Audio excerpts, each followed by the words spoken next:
अगर दो टूक और कड़वे शब्दों में भारत की एआई स्थिति का विश्लेषण करें तो यह मानना पड़ेगा कि हम इस वैश्विक रेस में फिलहाल बहुत पीछे हैं।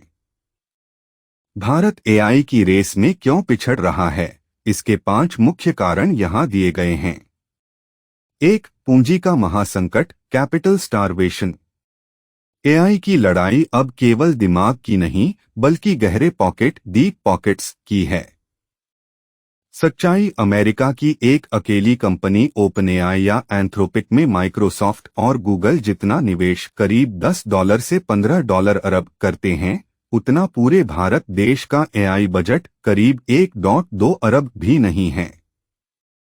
परिणाम, बिना अरबों डॉलर के निवेश के हम केवल छोटे मोटे ऐप्स बना सकते हैं, दुनिया को हिला देने वाला चैटजीपीटी जैसा मॉडल नहीं। 2. हार्डवेयर की गुलामी, हार्डवेयर डिपेंडेंसी। एआई चलाने के लिए जो इंजन चाहिए यानी जीपीयू, एनवीडिया जैसी चिप्स, उसमें भारत का योगदान शून्य है। हम पूरी तरह से अमेरिका और ताइवान के रहमोकरम पर हैं। एक एक चिप की कीमत लाखों में है और भारत के पास खुद की कोई सेमीकंडक्टर फैब चिप फैक्ट्री नहीं है। जब तक हमारे पास खुद का हार्डवेयर नहीं है, हम उस ड्राइवर की तरह हैं जो किराए की कार चला रहा है, मालिक कभी भी चाबी छीन सकता है। 3. नकल की संस्कृति, lack of core innovation. Bharat में जिसे भारतीय एआई जैसे कृत्रिम या अन्य कहकर प्रमोट किया जा रहा है, उनमें से अधिकतर असल में अमेरिका के लामा, मेटा या जीपीटी के ढांचे पर आधारित हैं। हम दुनिया को अपना ओरिजिनल फाउंडेशन मॉडल देने में नाकाम रहे हैं। हम बस विदेशी मॉडल्स पर भारतीय भाषा का मुलम्मा लेयर चढ़ा रहे हैं।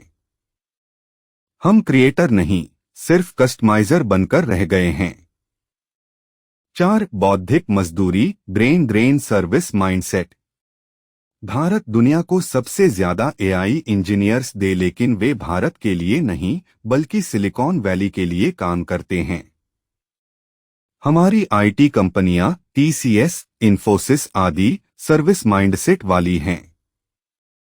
वे दूसरों के लिए कोड लिखने में माहिर हैं, लेकिन खुद का कोई ग्लोबल प्रोडक्ट बनाने का जोखिम रिस्क नहीं लेती। भारत का सबसे बेहतरीन दिमाग गूगल और फेसबुक को और अमीर बना रहा है, क्योंकि भारत में उन्हें वैसी सुविधाएं और पैसा नहीं मिलता।